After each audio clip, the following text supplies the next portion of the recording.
పురుషులకు కూడా చెప్తున్నాను నాయన, ఒక పచ్చని కాపురంలో నిప్పులు పోసి వేరే వాని భార్యను నీ సొంతం చేసుకోవడానికి అవతల వాడి కుటుంబాన్ని ఆర్పే పని ఎవ్వడూ చేయొద్దు. ఇక్కడ ఉన్నాళ్ళు, లైవ్లో ఉన్నాళ్ళు, ఎవరు ఎలాంటి అవకాశాలు నీకు వచ్చినా దయచేసి ఆ పాపం చేయొద్దు. ఒక పచ్చని కుటుంబాన్ని నాశనం చేయొద్దు. ఆ శాపం నీ ఒక్కడితో పోదు, అది నీ పిల్లలు కూడా తగిలిద్ది.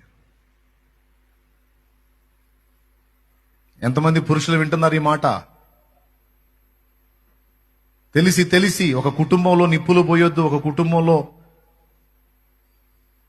చిచ్చు పెట్టొద్దు. ఆడపిల్లలు కూడా చెప్తున్నానమ్మా, నీ భర్త నేను ప్రేమగా చూసుకోకపోయినా బిడ్డల్ని కన్నావు గనక, నీకంటూ బిడ్డలు ఉన్నారు గనక నువ్వు ఏ అడుగు వేయబోయినా దయచేసి ఆ బిడ్డల ముఖం చూడు. ఫస్ట్ దేవుని ముఖం చూడు, తర్వాత బిడ్డల ముఖం చూడు. నా ప్రభు ఏమనుకుంటాడు, నా పిల్లలు ఏమనుకుంటారు, నన్ను కన్నవాళ్ల పరిస్థితి ఏంటి, నా తోడబుట్టిన వాళ్ళ పరిస్థితి ఏంటి, సమాజం ఏమనుకుంటే నాకేమని బతకలేం కదా. దేవుని దృష్టి ఎదుట, సమాజం దృష్టి ఎదుట మనం జాగ్రత్తగానే నడుచుకోవాలమ్మా.